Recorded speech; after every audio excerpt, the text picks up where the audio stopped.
péché moins ouais gloire. C'est pour y tomber, c'est pour y tomber. Toute barricade qui empêche moins ouais gloire. C'est pour y tomber, c'est pour y tomber. Toute connexion qui empêche. 2 Corinthiens 10, 3 à 5. Si nous marchons dans la chair, nous ne combattons pas selon la chair, car les armes avec lesquelles nous combattons ne sont pas charnelles, mais elles sont puissantes par la vertu de Dieu pour renverser les forteresses.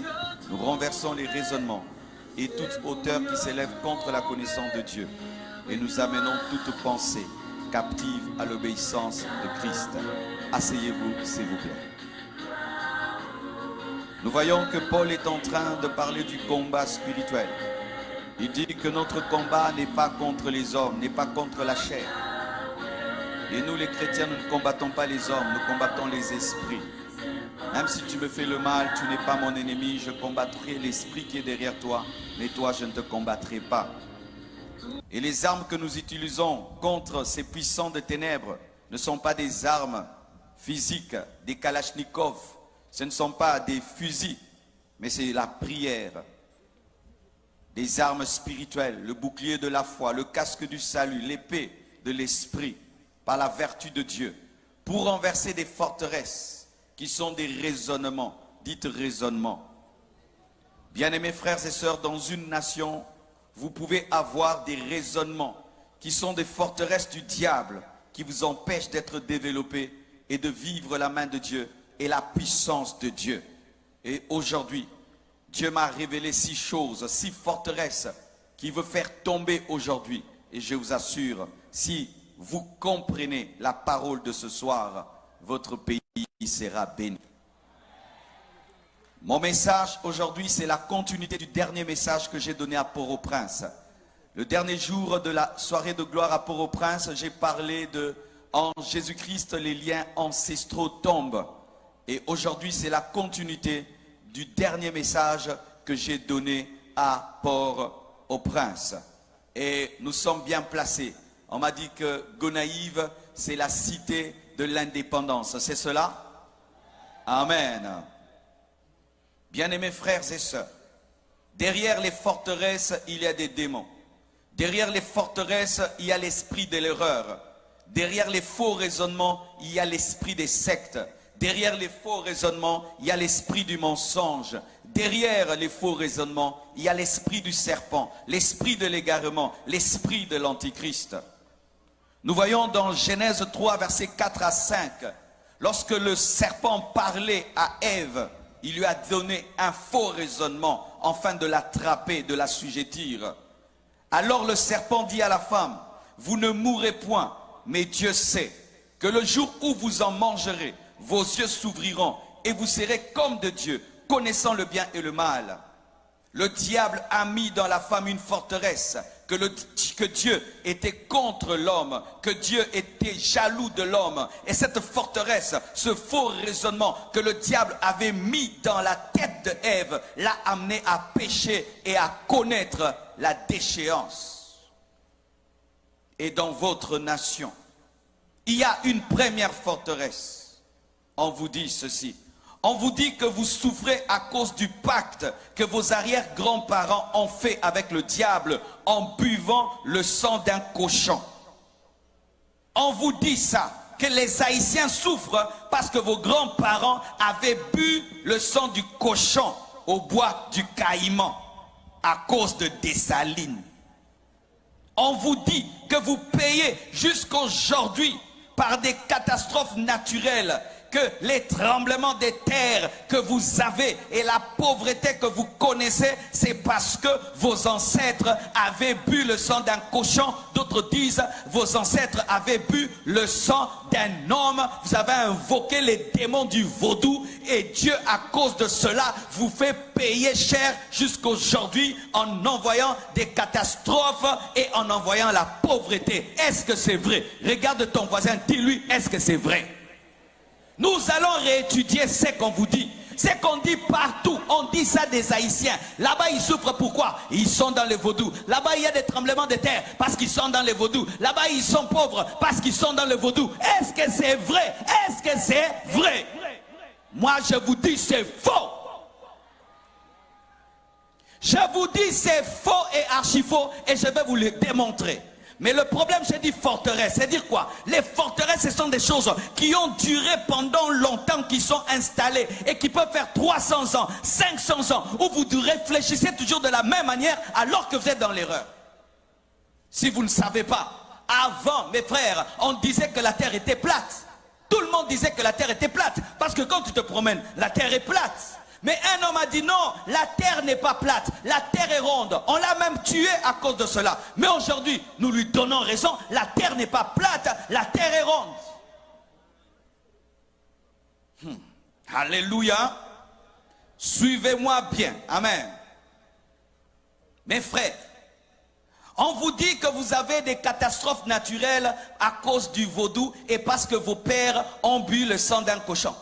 Mais non, vous avez des catastrophes naturelles à cause de votre situation géographique. Votre situation géographique, votre île, sa position et la plaque tectonique sur le plan scientifique, c'est ce qui crée des tremblements de terre. Parce qu'il n'y a pas que des tremblements de terre ici. Il y en a aussi chez vos voisins qui ne sont pas dans le vaudou. Les tsunamis ne viennent pas qu'ici, ils vont aussi ailleurs, alors qu'eux ne sont pas dans le vaudou. Et s'il fallait qu'il y ait des tremblements de terre, il fallait qu'il y ait des tremblements de terre là d'où vient le vaudou au Bénin. Mais au Bénin, il n'y a pas de tremblements de terre. Donnez-moi l'amen. Le vaudou vient du Bénin, c'est de là que ça vient. Est-ce qu'il y a des tremblements de terre au Bénin? Parce que les Béninois sont sur une terre géographiquement qui ne permet pas les tremblements de terre. Ce n'est pas parce qu'on prie qu'on ne doit pas être intelligent. Ce n'est pas parce qu'on prie qu'on ne doit pas réfléchir. Vous n'avez pas de tremblements de terre à cause du vaudou. Vous avez des tremblements de terre parce que votre situation géographique fait qu'il y en ait. C'est comme dans mon pays. Il y a un coin qu'on appelle Goma. À Goma, il y a des éruptions volcaniques. Il y a des éruptions, mais on ne dit pas c'est parce que là-bas on empoisonne les gens, c'est parce que là-bas ils font beaucoup la guerre, parce qu'il y a beaucoup de sang qui coule à Goma dans mon pays, mais nous ne disons pas qu'il y a le volcan parce que le sang coule. Non, c'est une position géographique qui fait cela. On n'attribue pas ça aux esprits, mais on cherche comment contrôler le volcan. Car si vous attribuez vos tremblements de terre aux démons, vous n'allez pas utiliser l'intelligence et faire des universités pour maîtriser le tremblement de terre. Donnez-moi l'amen. Lorsque tous vos problèmes sont sorcellériques, vous n'allez pas réfléchir. Les Japonais aussi ont des tremblements de terre. Et qu'est-ce qu'ils ont fait? Ils ont étudié comment fabriquer des gratte-ciel qui résistent aux tremblements de terre. Là-bas, ils prient le vaudou, ils ont aussi des tremblements de terre. Arrêtez de dire ça, parce que vous êtes en train de donner la puissance à Satan et vos enfants ne seront pas intelligents. Vos enfants ne vont pas aller étudier pour dire comment nous pouvons faire pour vaincre cette situation. Vous pouvez dire, il faut commencer à planter ceci, il faut construire les routes comme ceci, il faut construire les maisons comme cela, nous devons faire ceci, nous devons... Mais vous ne mettrez jamais l'intelligence, pourquoi? Parce qu'on ne combat pas les démons avec l'intelligence.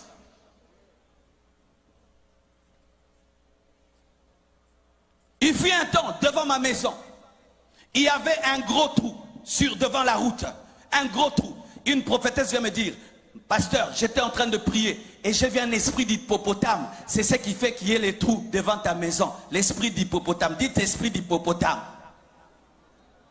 Pour elle, le trou devant la maison, c'était l'esprit d'hippopotame. Le trou sur la route, c'était l'esprit d'hippopotame.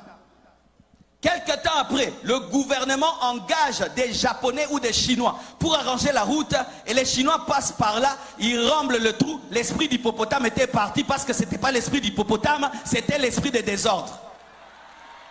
C'était l'esprit de désordre. Il fut un temps, un homme qui a la peste, on disait qu'il était maudit. Mais aujourd'hui, avec la technologie, on est en train de guérir la peste.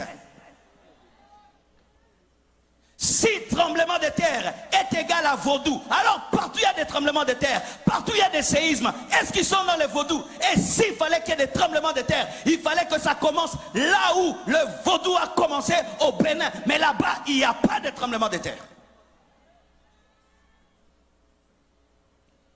Vous êtes pauvres parce que le vaudou, vos parents ont bu le sang. Bien aimé.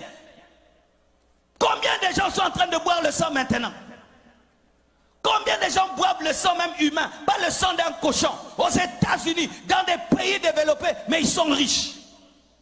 Quand vous attribuez votre pauvreté aux esprits, vous n'allez pas économiser, vous n'allez pas avoir une économie forte, vous n'allez pas vous battre pour avoir une bonne politique, vous allez dire toujours le diable, le diable, le diable.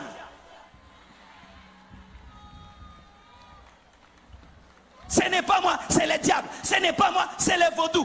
Arrêtez de mettre tout sur le dos du vaudou. Ta maison est sale, tu attrapes des microbes, c'est le vaudou. Tu prépares la nourriture qui n'est pas bien cuite et tu attrapes des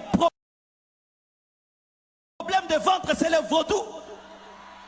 Tout vaudou. Quand tu ne balayes pas ta maison, elle est sale, c'est encore le vaudou. Arrêtez de donner la force au diable alors qu'il est vaincu à la croix.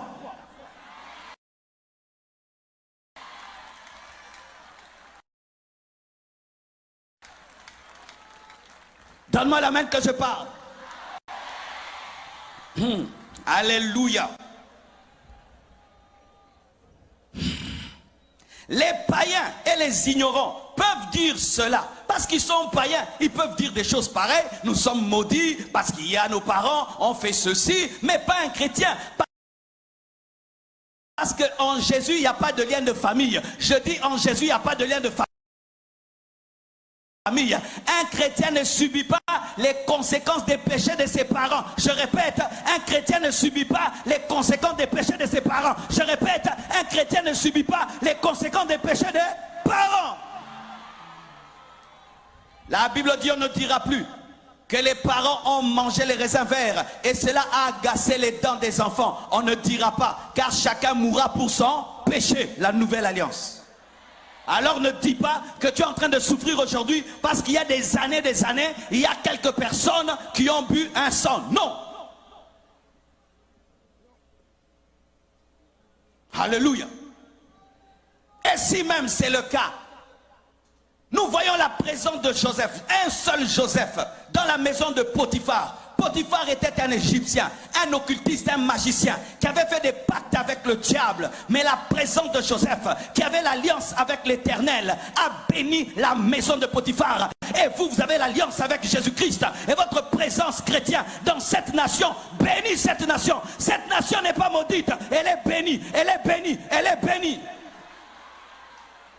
Comment vous pouvez croire que quelques personnes qui pratiquent le vaudou, ça peut influencer tous ces chrétiens? Dites-moi alléluia.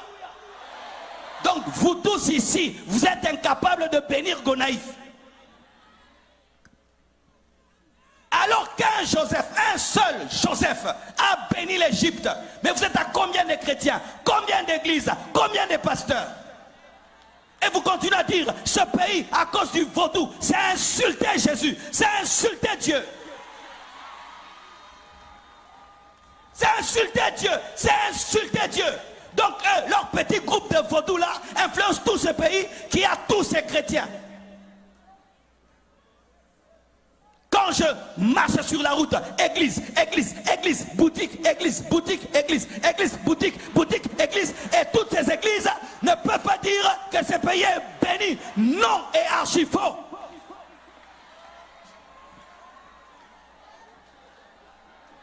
Si c'est le cas, qu'on ferme alors les églises.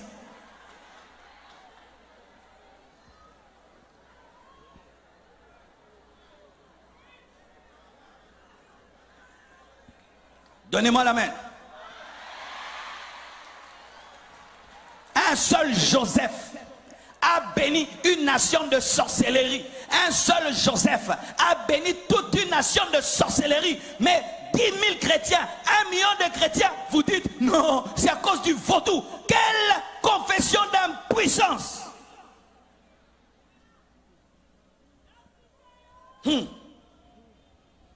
Et écoutez ceci. Les Américains, les Chinois, les Français, n'ont-ils pas fait pire que vous? Les Américains déclenchent des guerres dans des nations.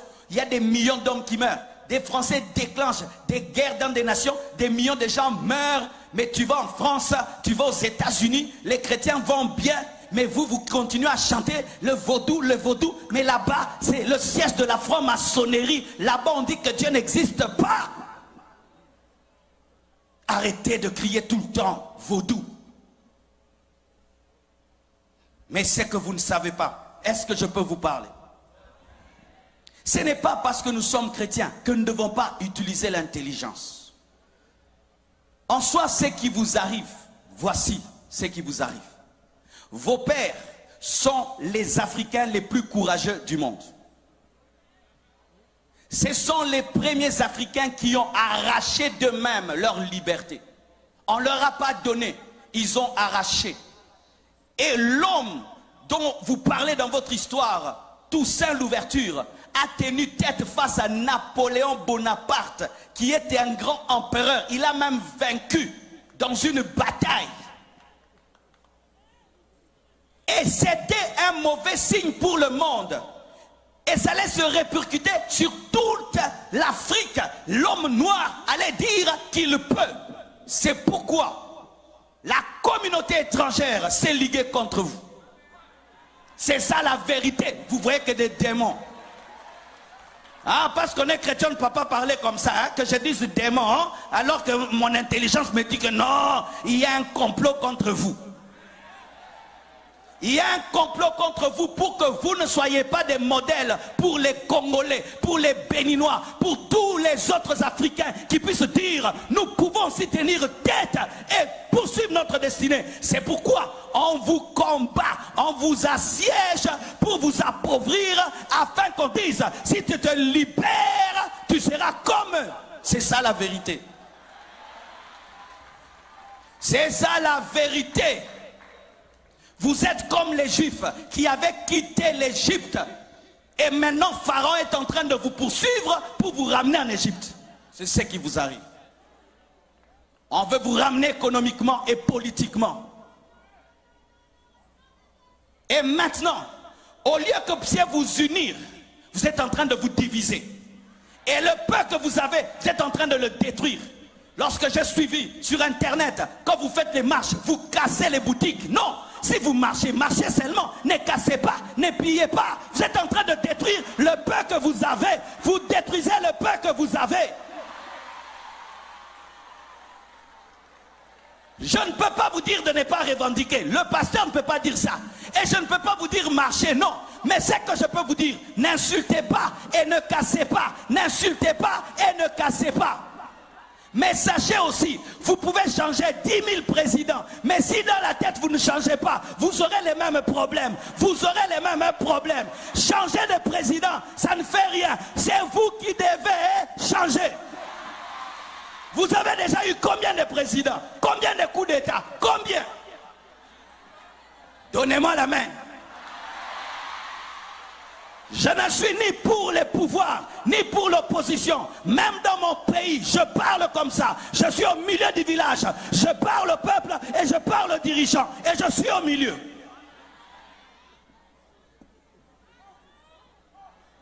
Tu marches, tu viens dans ma boutique, tu me prends tout. Est-ce que ça c'est marcher encore?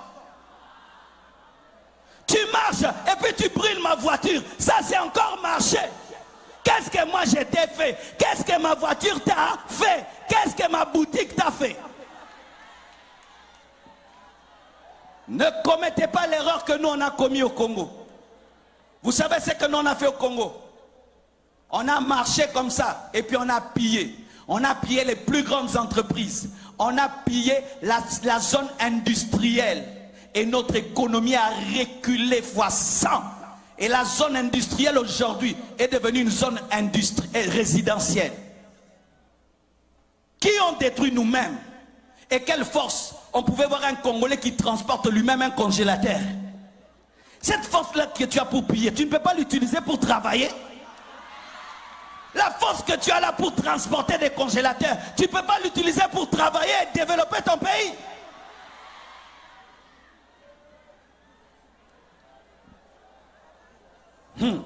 Écoutez ceci. La Bible dit, Marc 3, versets 24 à 25. Si un royaume est divisé contre lui-même, ce royaume ne peut subsister. Les métis de leur côté, les noirs de l'autre côté, les métis de l'autre côté, les noirs. Vous tous venez de l'Afrique, amen, hein? Venez de l'Afrique. Vous êtes des Africains qu'on a posés sur cette île, amen, hein? Arrêtez de vous diviser, arrêtez de vous diviser. Vous avez une même vision, une même destinée. Arrêtez de vous battre dans le bateau. Vous risquez de renverser le bateau et vous tous, vous allez mourir. Arrêtez, mettez la paix et mettez les intérêts collectifs en avant. Cessez de mettre les intérêts personnels en avant. Un royaume qui est divisé contre lui-même ne peut subsister. Une nation divisée contre elle-même, cette maison plutôt, ne peut subsister. Faites attention de vous diviser et de vous détruire alors que vous êtes en train de jouer le jeu de vos ennemis. Le jeu de vos ennemis, de ceux qui ne sont pas là mais qui sont là. Pendant que vous déchirez, vous êtes en train de jouer le jeu de Pharaon. Si Israël, pendant qu'il devait traverser la mer Rouge, commençait à se chamailler, Pharaon allait les rattraper. Et vous, au lieu de traverser la mer Rouge, vous vous chamaillez, vous vous chamaillez, vous vous chamaillez. Et puis Pharaon vous attrape et vous ramène en servitude. Vous qui avez étudié, vous qui êtes des têtes pensantes, utilisez votre intelligence avec le Saint-Esprit pour développer votre nation. C'est pourquoi l'Église ne doit pas engendrer que des pasteurs, doit engendrer aussi des juristes, des économistes, des professeurs, pas seulement des pasteurs et des prophètes. On ne doit pas seulement avoir des pasteurs. Toi tu seras pasteur, toi tu seras pasteur. Non, toi aussi tu seras ministre, toi tu seras avocat, toi tu seras aussi. Nous ne devons pas seulement avoir pasteur, pasteur, pasteur, pasteur. Nous ne devons pas seulement engendrer des églises, nous devons aussi engendrer des entreprises, pas seulement des églises, des écoles, des hôpitaux, des entreprises, pas seulement des églises. Nous devons avoir des chrétiens qui sont des sénateurs, qui sont des députés.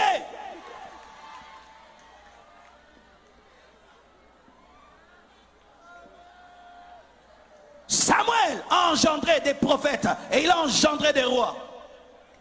Il n'a pas seulement engendré des rois, il a engendré des prophètes. Pas seulement des prophètes, des rois aussi. Mais nous, l'Église, nous n'engendrons que des prophètes. Et quand on a des problèmes de royauté, on n'a personne. Quand un frère étudie beaucoup, on lui dit qu'il est distrait. Tu es distrait, hein? Encore quoi, un doctorat? Encore un doctorat. Il a eu un master. Frère, il est jaloux de toi. 2 masters, 3 masters, 4 masters et dirige cette nation.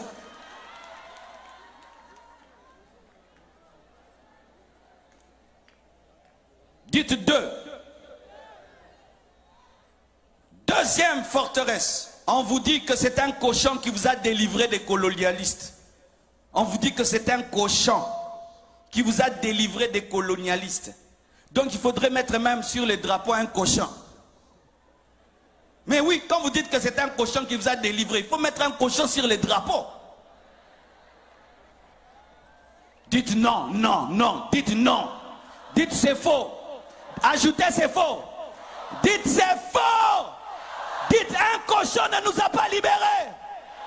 Mais c'est Dieu qui nous a libérés. Par notre courage, par notre détermination, par notre intelligence. Au nom de Jésus.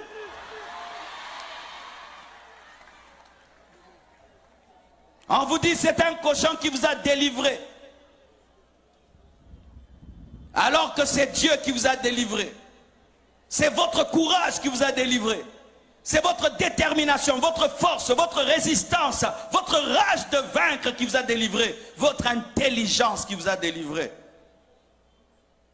Et pour ceux qui ne le savent pas, ce que vous avez connu dans votre pays n'a pas commencé dans votre pays. Le mouvement de libération avait déjà commencé dans le monde. Et le vent de la libération est venu jusqu'ici.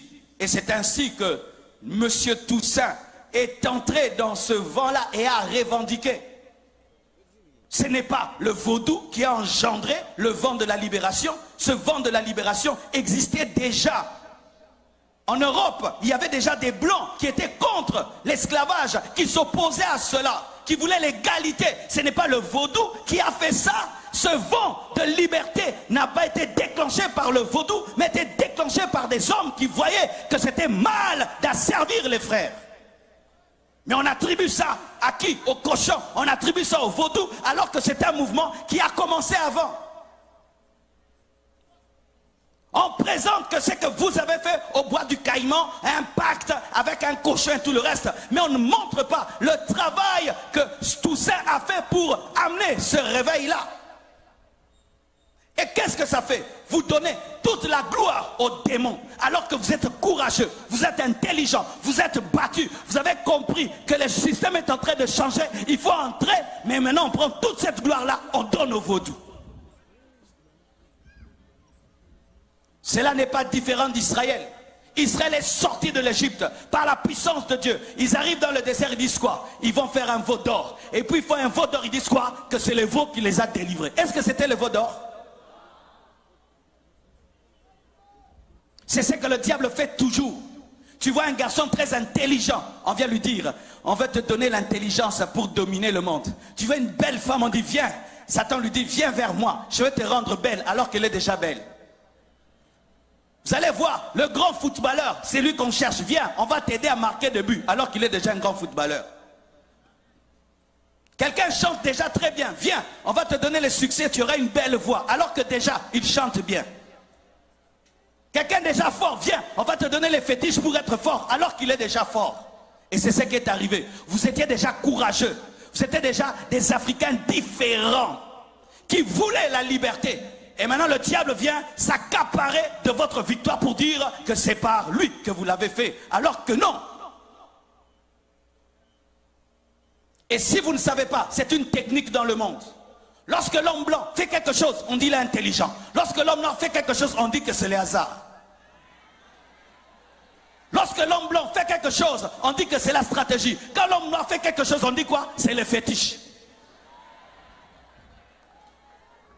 Bien-aimé, la victoire où Toussaint a vaincu Napoléon Bonaparte pendant longtemps n'était pas écrite, elle n'était même pas étudiée dans les universités. Pourquoi? On ne pouvait pas reconnaître qu'un noir avait gagné un blanc. Et quand on veut reconnaître cela, on dit quoi? C'était les vaudous qui l'a permis. Non, il était plus intelligent que Bonaparte. Il était plus intelligent. Mais maintenant tout ça, toute cette histoire, cette belle histoire formidable que nous devons nous étudier dans nos pays, dans nos universités, vous donnez ça aux vaudous. Moi, c'est à peine que j'ai découvert votre histoire. Imaginez. Vous êtes les premiers Africains à avoir été délivrés, qui se sont eux-mêmes libérés. On ne vous étudie même pas dans les universités. Mais quand on parle de vous, la nation du vaudou, alors que vous deviez être même des exemples pour tous les Africains. Nous devions tous venir ici vous poser des questions. Mais vous prenez cette gloire, vous donnez au diable. Et les gens ont peur même de venir ici à cause du vaudou, alors qu'on ne sent même pas le vaudou. Regardez l'atmosphère. Est-ce que vous me comprenez? Est-ce que vous comprenez ce que je dis? La gloire qui est à Dieu a été donnée au veau d'or. Et la gloire qui est à Dieu dans votre nation a été donnée à un cochon. Mais qu'est-ce que Moïse a fait? Il a détruit le veau d'or. Et l'église venait détruire ce cochon. Église, détruisez ce cochon. Pasteur, quand vous prêchez, détruisez ce cochon. Détruisez. Dites ce n'est pas lui. Ce n'est pas lui. Comme Moïse, détruisez les cochons. Dites à vos fidèles que c'est faux. Dites à vos enfants que c'est faux. Donne-moi la main, je vais te parler. C'est le cochon-là qui a pris les armes. Hein? C'est le cochon-là qui avait des stratégies. C'est le cochon-là qui sautait des murs. C'était le cochon. C'était le cochon. C'était qui? C'était vous. Avec Dieu, c'était vous. Et vous donnez toute cette gloire au diable et aux démons. Ainsi comme on ne peut pas étudier la sorcellerie à l'université, ben, on saute cette partie-là, alors que vous êtes des exemples pour nous tous.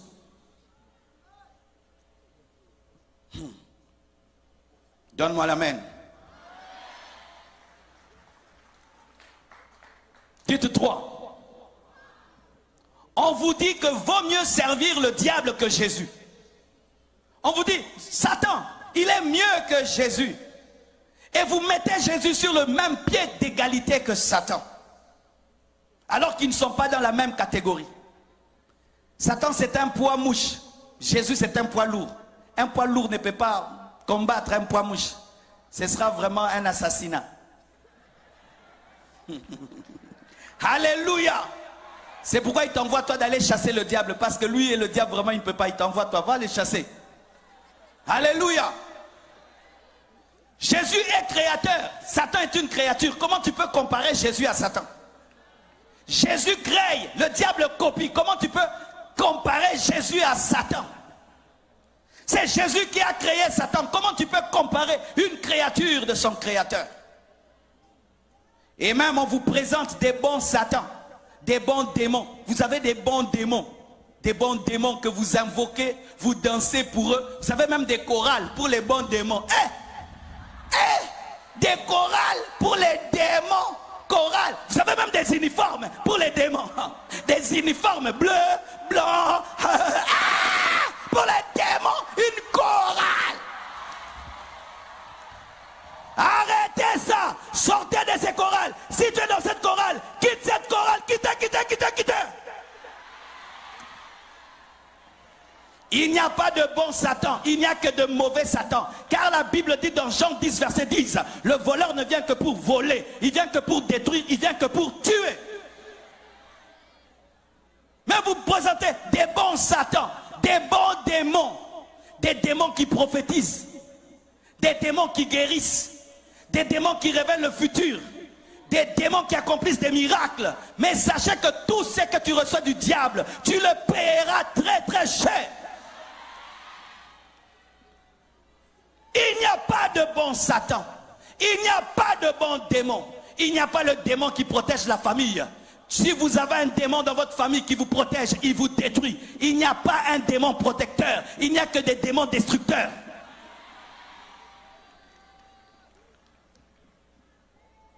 J'ai invoqué ce démon. Il a fait ceci pour ma famille. Il a guéri mon fils. Il a délivré mon fils. Quand le diable guérit la tête, il te donne une maladie des pieds. Quand il guérit les pieds, il donne une maladie au dos. C'est un voleur et un escroc.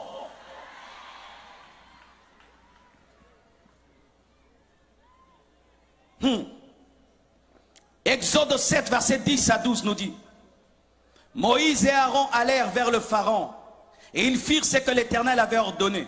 Aaron jeta sa verge devant Pharaon et devant ses serviteurs, et elle devint un serpent.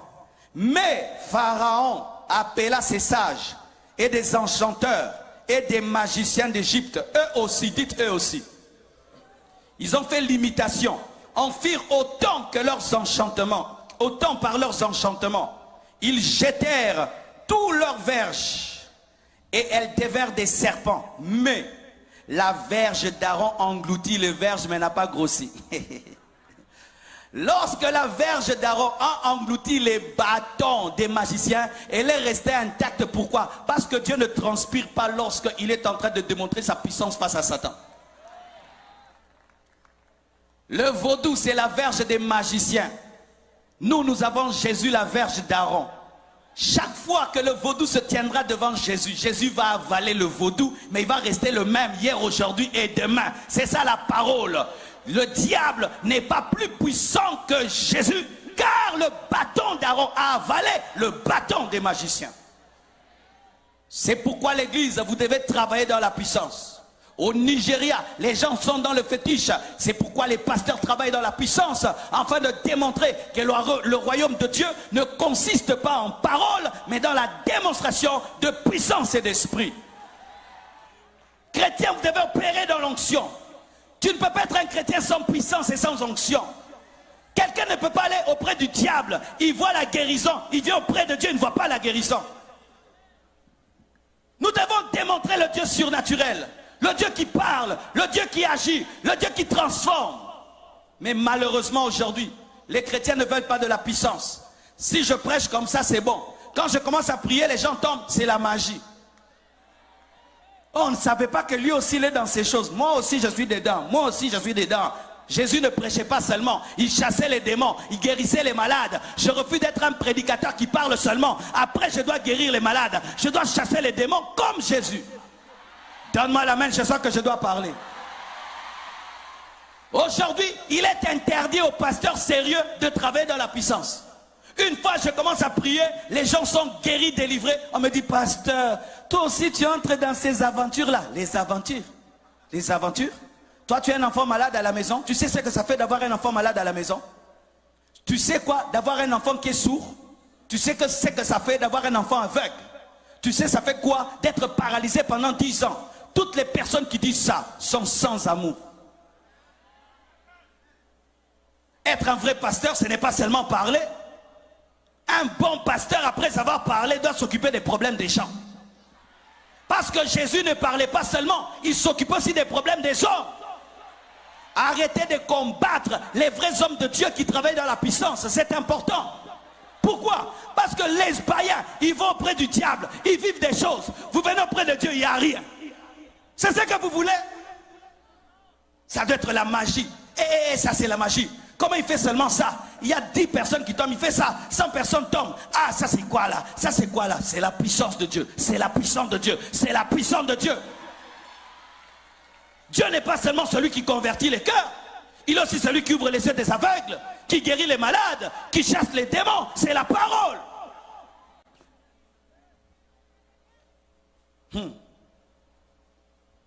Quatrièmement, on vous dit que l'idolâtrie est une forme de spiritualité positive. Alors il y en a qui adorent le feu. Comment tu peux adorer le feu qui peut s'éteindre? Tu adores le feu. Oh feu, je t'adore, et puis il y a la pluie. Le feu disparaît.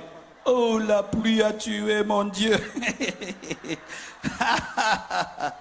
Comment tu peux adorer l'eau? Vous vous lavez dans l'eau. Vous lavez dans l'eau et vous adorez l'eau. Vous adorez l'eau. Alors que l'eau peut connaître l'évaporation et peut sécher. Oh mon Dieu, c'est évaporé. Comment tu peux adorer une statue que toi-même tu as fabriquée? C'est toi-même qui l'as fabriquée. La tête. Les pieds. Les ventres. Les yeux. La bouche. Toi-même, tu le crées. Tu lui dis, tu auras 1 mètre, tu auras 2 mètres, tu seras mince, tu seras gros, tu seras beau, tu seras vilain. C'est toi qui détermine. Et pour qu'il soit stable, tu dois mettre des clous. Il fait comme ça. Dieu bouge. Mets les clous là-bas. Non, il est penché. Dieu est penché. Mets tout droit. Dieu est debout. Dieu est debout. 10 sottises, 10 bêtises. 10 bêtises. Ajoute 10 bêtises. Comment moi je te crée, je t'adore? C'est toi qui dois m'adorer parce que je t'ai créé. Comment je te crée en bois, en ciment, et puis encore je me prosterne devant toi? Ça n'a pas de sens. Ça n'a pas de sens. Tu prends le bois de ta maison, toi-même tu le coupes, toi-même tu le tailles, et puis tu l'adores encore. Est-ce que ça a du sens? Ça a du sens. Et c'est toi qui dois veiller sur Dieu, que personne ne touche Dieu. Et tu essuies Dieu. Et Dieu est sale, Dieu est sale. Et Dieu est penché. Et arrangeons Dieu. Et Dieu. Mon Dieu, on ne le suit pas. Mon Dieu, on ne le protège pas. Mon Dieu ne disparaît pas. Mon Dieu ne meurt pas. Mon Dieu est éternel. Viens vers Jésus, jette tes idoles, jette tes statues, jette tes fétiches, jette ça, jette.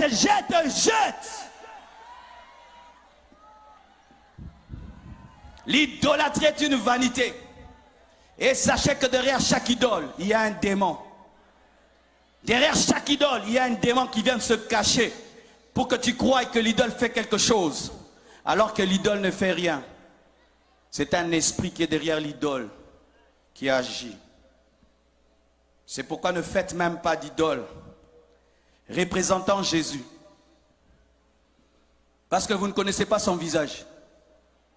Ne faites pas d'idole représentant Paul. Oh Saint Paul. Soit tu l'avais vu. Des idoles représentant Marie, avec une belle taille. Et si elle était grosse? Toutes les Maries sont jolies. Et si elle était grasse? C'est écrit dans la Bible que Marie était comme une miss. Toutes les Maries sont miss. Et si Marie était grosse? 1m40. Dis à ton voisin, toi tu as déjà vu Marie? Et vous mettez des photos de Jésus dans vos maisons. Vous avez déjà vu Jésus avec des photos de Jésus dans vos maisons? Celui-ci, Jésus, les yeux bleus. L'autre, Jésus, les yeux verts. Maintenant, Jésus avec quels yeux? Il faut l'adorer en esprit, en vérité, en esprit, en vérité, en esprit, en vérité, en esprit, en vérité. Le chrétien n'adore pas devant des statues, ni devant des photos. Il prie en esprit et en vérité. Et enlevez même les photos des saints de vos maisons. Ne priez pas devant les photos.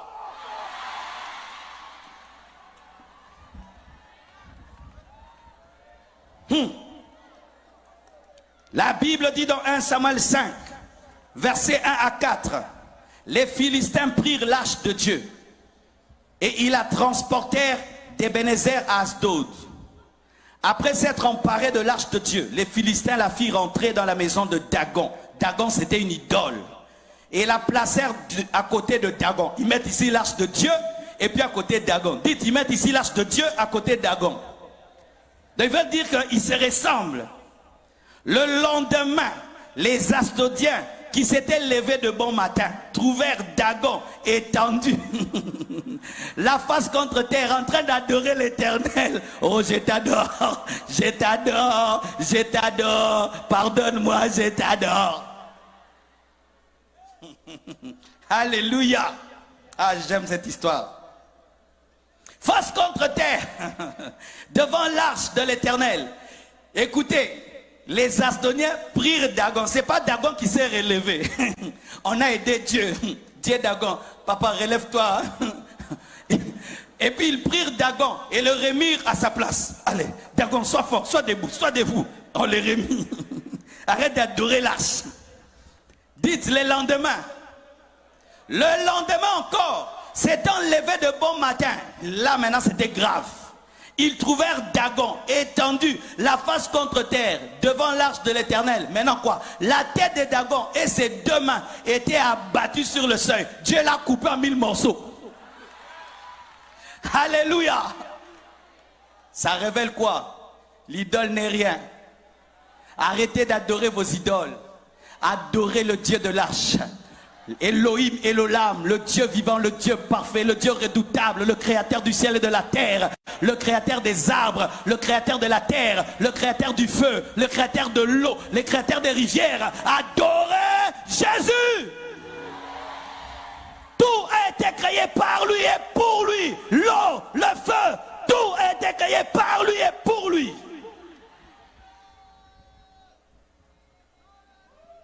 Alléluia.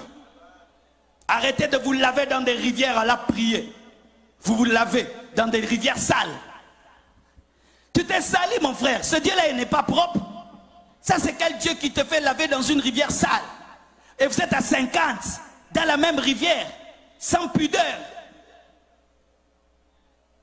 Une maman doit se laver elle-même dans sa salle de bain avec propreté. Mais un Dieu qui te pousse à te laver à 100 personnes dans une rivière en train de vous laver, vous pensez que ce Dieu-là est Dieu? Dieu, c'est la perfection, c'est la propreté, la respectabilité, l'honneur. Une maman de 50 ans qui se lave à côté d'un enfant de 12 ans. Si seulement tu réfléchis, tu te rendras compte que ça, ce n'est pas de Dieu.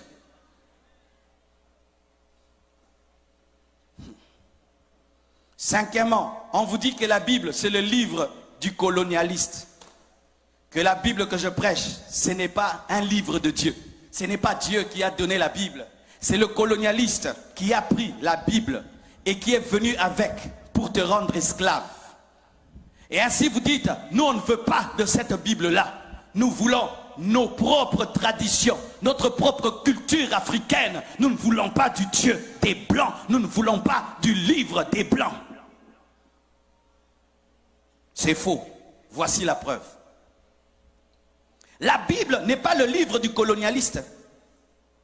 Parce que la Bible elle-même est contre le racisme. Et la Bible originelle, la première Bible, pas la Bible en français, en lingala, en anglais, parce que ce n'est pas ça la première Bible. La première Bible n'a pas été écrite en français.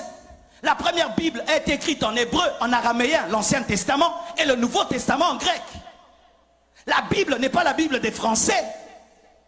La Bible n'a pas été écrite dans sa première version en français, ni en anglais. C'était en araméen, c'était en hébreu, c'était en grec. Et ce ne sont pas les Grecs qui sont venus ici, ni les Hébreux, ni les Araméens, ce sont les Français.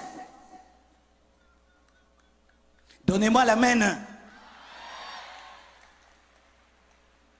Alors, mes frères, la Bible n'est pas le livre du colonialiste. Pourquoi? Parce que la Bible reconnaît l'Égypte, reconnaît l'Afrique, comme étant la puissance mondiale au temps de Moïse. La Bible reconnaît qu'il y avait une nation africaine qui était la plus puissante de la terre. Si la Bible était la Bible du colonialiste, elle n'allait pas reconnaître que les Africains, pendant un temps, dominaient la terre. Aussi, la Bible reconnaît la reine de Saba de l'Éthiopie et reconnaît que c'était parmi les plus grandes reines de ce temps-là. La Bible reconnaît l'Éthiopie et reconnaît l'élévation de la reine de Saba. Si c'était la Bible du colonialiste, le livre du colonialiste, ça n'allait pas reconnaître qu'une femme, d'ailleurs une femme, était aussi élevée que Salomon. La Bible reconnaît que c'est un Africain, Simon de Cyrène, qui a aidé Jésus lorsqu'il avait du mal à porter la croix. Quand Jésus portait la croix, qui est venu pour l'aider? C'est Simon de Cyrène. Cyrène, c'est la Libye. Donc ce sont les Africains qui sont venus aider Jésus quand il devait monter à la croix. Donnez-moi la main. La Bible reconnaît. Quand on a voulu tuer Jésus, il a fui où? En Égypte, quand il était un enfant. C'est l'Afrique qui a reçu Jésus quand il était bébé. Lorsque le peuple de Dieu a voulu mourir de faim, quelle est la nation qui les a reçus? C'est l'Égypte qui a reçu Jacob et Joseph à Goshen. C'était l'Afrique. Si la Bible était la Bible du colonialiste, comment la Bible peut reconnaître autant de qualités à l'Afrique? Donne-moi la main. La Bible reconnaît que l'un des plus grands prophètes de l'Ancien Testament, Moïse, a grandi où? En Afrique, en Égypte. Il est né où? En Afrique, en Égypte. Il a été élevé par qui? Par des Africains. Parce que les Africains, ce sont eux les Égyptiens. Les Égyptiens étaient des Africains. C'est aujourd'hui l'histoire. On nous montre les Égyptiens avec des Égyptiens qui avaient des nez pointus. Non. On a fait des recherches dans les sites archéologiques. Les grands pharaons de l'Égypte, c'était des Noirs. Et la Bible reconnaît cela. Ce sont les Noirs qui ont appris à Moïse à écrire. La Bible le reconnaît. Mais pourquoi vous dites que la Bible est le livre du colonialiste? Lorsque maintenant nous-mêmes, nous sommes venus lire, nous sommes rendus compte que c'est vrai, dites c'est vrai. Les colonisateurs ont utilisé la Bible pour dominer le noir. Mais ce n'est pas parce qu'ils ont utilisé la Bible que c'est leur Bible. Ce n'est pas parce que je prends un couteau, je te tue avec, que ça devient mon couteau. Je l'ai mal utilisé. Il était fait pour préparer, moi je l'ai utilisé pour tuer. Est-ce que je vais jeter un couteau parce que le couteau a tué quelqu'un alors qu'à la base on l'a utilisé pour préparer? Est-ce que je vais arrêter d'utiliser l'électricité parce qu'un frère ici a touché et il est mort? Il a mal approché l'électricité et il est mort. Mais ce n'est pas que l'électricité est mauvaise.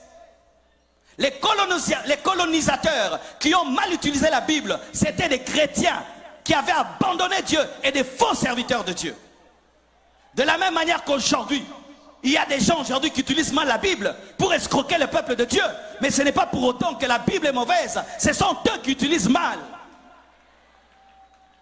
Les colonisateurs qui sont venus au milieu de vous, c'était des apostats. C'était des faux serviteurs de Dieu. C'était une église qui avait abandonné Dieu, qui utilisait maintenant la Bible pour avoir l'argent. Mais ce n'est pas pour autant que la Bible est mauvaise, parce qu'elle était mal utilisée. On l'a mal utilisée, mais la Bible est une bonne parole.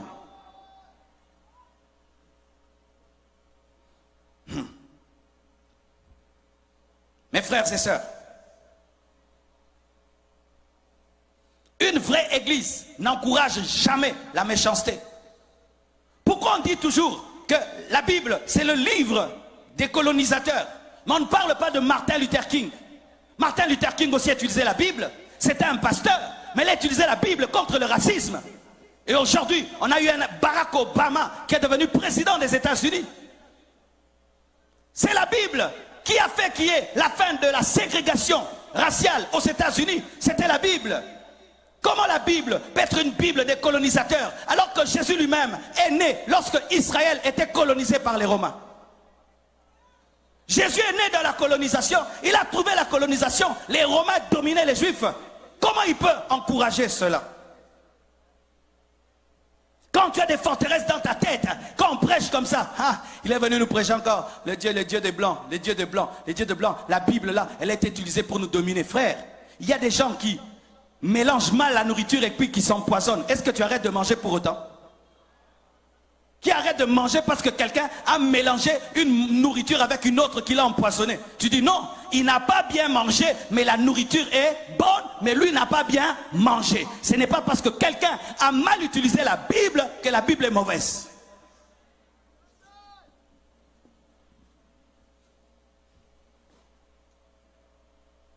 Et on vous dit encore que Jésus-Christ est le Dieu des Blancs. Jésus est le Dieu des Blancs. Comme il y a le Dieu des Blancs, nous devons avoir le Dieu des Noirs. Donc que toute race ait son Dieu, c'est ça. Jésus n'était pas européen, mes frères. Jésus n'était pas français. Jésus n'était pas américain. Quand vous rejetez Jésus à cause des Français, quand vous rejetez Jésus à cause des Américains, mais Jésus n'était pas français, Jésus n'était pas américain. Jésus n'a même jamais prêché en Amérique, il n'a même jamais prêché en France. Lui-même était juif. Lui-même est né dans une nation occupée, colonisée par les Romains. Comment est-ce que Jésus-Christ va encourager le colonialisme? Et même s'il avait une peau claire, sachez que son sang était aussi rouge que le sang des Africains. Alléluia. Le sang de Jésus-Christ était rouge, rouge comme ton sang, comme le mien. Sinon aussi, que les Américains aient leur Dieu, les Japonais aient leur Dieu, les Chinois aient leur Dieu, comme Jésus est juif. Alors nous ne voulons pas du Dieu des Juifs, nous voulons le Dieu des Chinois, nous voulons le Dieu des Américains, le Dieu des Français. Mais la Bible nous dit, dans Jean 3,16, car Dieu a tant aimé le monde qu'il a donné son Fils unique, afin que quiconque croit en lui, Jésus est venu pour toutes les nations, pour tout le monde, pour toutes les langues et pour toutes les races. Il devait naître quelque part, oui, il devait naître quelque part, mais sa mission n'était pas de rester là où il était né, il devait se répandre dans le monde entier. Mais ce n'est pas parce qu'il est né quelque part qu'il est le Dieu que de ces gens-là. Je suis du Congo et aujourd'hui j'appartiens au monde entier. Je suis ici en Haïti en train de vous bénir. Est-ce que ma prédication c'est la prédication des Congolais? Mais je suis né où? Au Congo. Mais là celui qui vous prêche, est-ce que c'est un Haïtien? N'est-ce pas que ça vous bénit? Et vous pensez que Jésus ne peut pas vous bénir plus que Marcelo? Parce qu'il n'est pas né en Haïti et il est né en Israël. Vous croyez cela? La naissance ne détermine pas à qui tu appartiens, mais c'est ton message et ta vision qui déterminent à qui tu appartiens. Jésus n'est pas le Dieu des Blancs, il est le Dieu de tous les hommes sur la terre.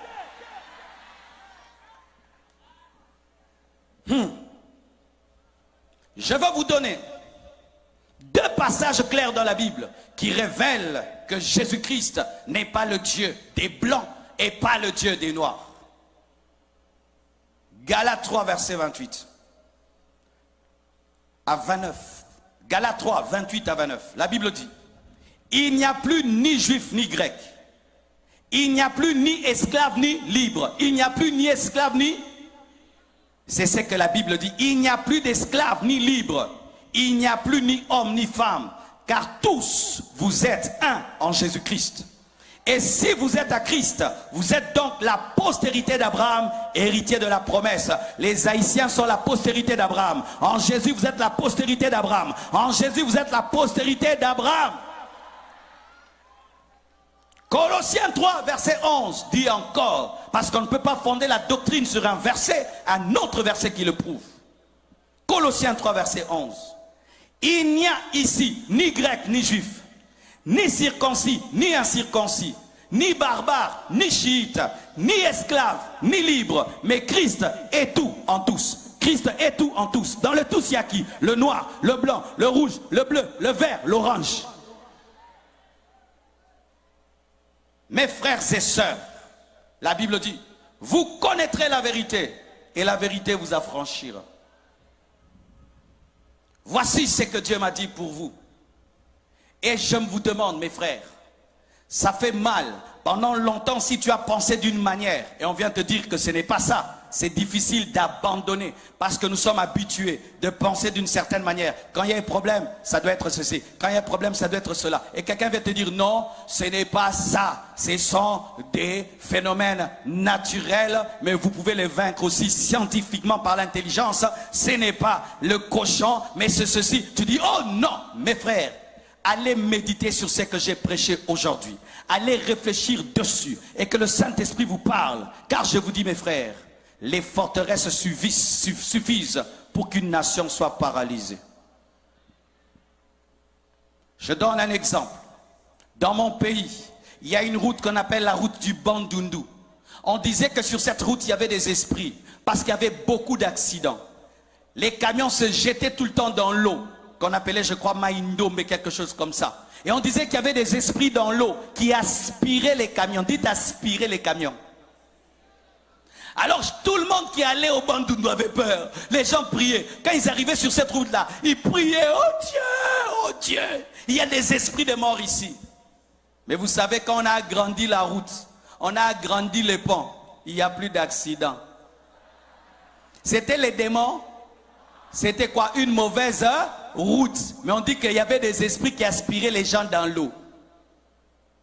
C'est ça notre problème souvent, en tant qu'Africains. Au lieu de trouver, de chercher des solutions aux problèmes, nous les attribuons au temps et aux circonstances. Ainsi, nous ne faisons rien. Et nous disons, ce n'est pas nous, ce sont les temps et les circonstances. Alors que tu peux utiliser aussi l'intelligence par le Saint-Esprit pour régler le problème. Lorsque Jacob devait avoir son héritage auprès de Laban, Laban l'a escroqué. Il n'a pas dit je suis maudit. Il a trouvé l'intelligence auprès de Dieu de sorte qu'il pouvait mettre des arbres dans l'eau pour qu'il puisse avoir son héritage. Il a utilisé l'intelligence.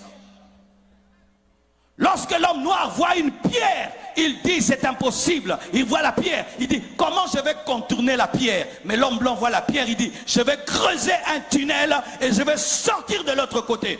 Mais nous, quand on voit, on dit l'esprit de blocage, l'esprit de résistance. Mais lui, il voit un tunnel. Toi, tu vois l'esprit de résistance, l'esprit de blocage.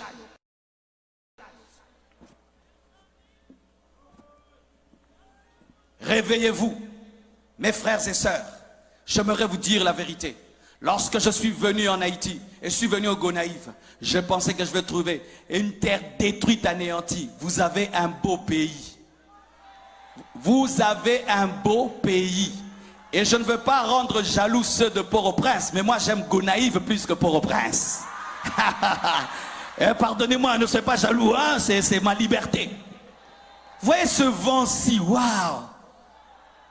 Vous avez des belles routes. Mais vous avez un paradis. Vous savez ça? Est-ce que vous savez ça? Vous voulez tous aller aux États-Unis alors que vous avez un paradis? Vous avez un paradis. Vous avez un paradis. Vous voulez tous aller aux États-Unis. Si vous tous allez aux États-Unis, qui restera dans ce pays? Qui va bâtir ce pays? Qui restera ici? Et je ne suis pas en train de vous flatter, parce qu'on est habitué, les évangélistes flattent toujours. Je vous assure, si vous mettez tout votre cœur ici, vous mettez votre intelligence, vous allez aux États-Unis, vous étudiez, vous prenez ce que vous avez vu là-bas, vous amenez ici, vous amenez ici, ce que vous voyez là-bas, vous amenez ici, ce que vous voyez là-bas, vous amenez ici. Faites comme les Chinois, faites comme les Chinois. Dans tous les avions que tu prends, tu vois les Chinois, ils partent mais ils reviennent, ils partent mais ils reviennent. Quand ils voient, vous faites du Nike, ils font du Nike. Vous faites de Adidas, ils font Adidas. Vous faites Texas, ils font Texas. Les Chinois aussi, ils exagèrent. Mais voyez comment ils se développent. Mais vous êtes parmi les Africains qui sont les plus nombreux aux États-Unis. Partout tu vas aux États-Unis, tu trouves des Haïtiens. Tu vas au Canada, tu trouves des Haïtiens. Des pays développés. Pourquoi vous allez là-bas? Et là, j'aimerais parler à la diaspora haïtienne dans le monde. Qu'est-ce que vous faites aux États-Unis? Si vous ne construisez pas des écoles ici, qu'est-ce que vous faites aux États-Unis? Si vous ne ramenez pas l'intelligence et la technologie ici, qu'est-ce que vous faites là-bas? Qu'est-ce que vous faites là-bas? Pour envoyer des photos, vous êtes habillé en Nike, habillé en Adidas, vous êtes en train de faire brancher comme paf dadu, paf dadu, paf dadu, paf paf. Revenez bâtir votre nation, investissez dans votre nation, construisez des écoles et des hôpitaux. Les Juifs étaient répandus dans le monde entier. Mais ils sont rentrés dans leur pays, qui était un désert. Et ils ont bâti la grande nation. Tout le monde va en tourisme en Israël. Vous êtes dans une nation proche des États-Unis. Vous devez copier et prendre. De sorte que quand on vient ici, on pense qu'on est aux États-Unis. Pas on pense qu'on est en Afrique. Dieu m'a dit aujourd'hui de parler en termes d'équilibre parce que mon message a 4 piliers. L'amour, la sainteté, la puissance et l'équilibre. Aujourd'hui, c'est un message d'équilibre que je vous ai apporté. Et je ne vais pas chasser les démons aujourd'hui. Je vais chasser des mains. Que Dieu vous bénisse abondamment. Tenons-nous debout, nous allons prier pour notre nation. Demain, ce sera un culte des familles. Je vais parler aux familles. Et nous allons prier pour la guérison des malades. Vous avez quelqu'un de malade à la maison? Amenez-le demain. Venez en famille avec papa, maman et les enfants. Nous allons donner un message sur les caractéristiques d'une famille influencée par les démons. Dis ça, les caractéristiques d'une famille influencée par les démons. Demain, nous allons en parler et demain, nous allons prier pour les malades. Élevons nos mains et prions pour Haïti. Prions. Prions. Peux-tu montrer devant Dieu que tu as de l'amour pour ta nation? C'est que nous voulons, c'est toi. C'est que nous voulons, c'est toi. C'est que nous voulons, c'est toi. C'est que nous voulons, c'est toi. C'est que nous voulons, c'est toi.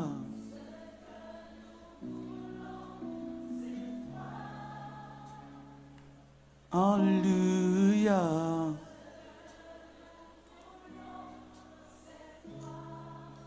C'est que nous voulons, c'est toi.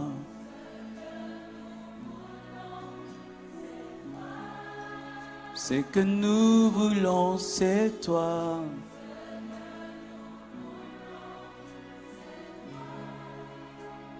Descends, descends.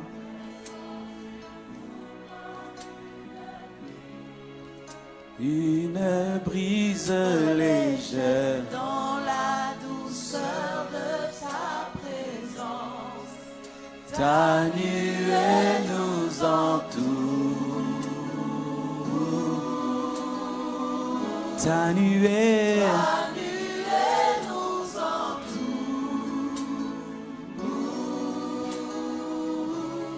descend, descend, Descends sur nous comme une pluie, une brise légère, dans la douceur de ta présence. ta nuée, Ta nuée nous entoure. ta nuée, ta nuée, ta nuée, ta nuée. Ta nuée nous entoure. Seigneur Dieu de gloire, je prie que ce message prophétique prenne place dans les cœurs et puisse engendrer des Haïtiens différents. Engendrer, Seigneur, une nouvelle génération qui est délivrée des forteresses, qui est délivré de l'ignorance de son histoire, de son passé, de son présent et de son futur. Je demande que tu suscites, Seigneur, des chrétiens remplis d'intelligence et de sagesse, comme Daniel, comme Joseph, que tu as placé au sommet des nations. Je prie, Père éternel, que tu équilibres notre vie chrétienne et notre manière de prier. Je prie que tu nous aides à lier à la fois la science, lier à la fois la connaissance, Père éternel, Dieu de gloire. Je prie, Père éternel, que les voiles soient déchirés et que la lumière luise dans cette nation. Je prie que ce message, Seigneur Dieu de gloire, soit accompagné de force, de puissance et d'esprit, et que dans les cœurs, ils deviennent des hommes nouveaux. Que les voiles tombent, Seigneur, que les écailles tombent, et qu'ils sortent de tout complexe, Père éternel, d'infériorité, et qu'ils se voient comme tu les vois, des grands hommes, des grandes femmes, une grande nation. Soyez bénis, soyez bénis, soyez bénis, soyez bénis, soyez bénis. Votre nation est bénie, votre nation est bénie, votre nation est bénie, votre nation est bénie, votre nation est bénie, votre nation est bénie, votre nation est bénie, votre nation est bénie, votre nation est bénie, votre nation est bénie. Comme Joseph, je bénis la maison de Potiphar, votre nation est bénie, bénie au nom de Jésus-Christ. Amen.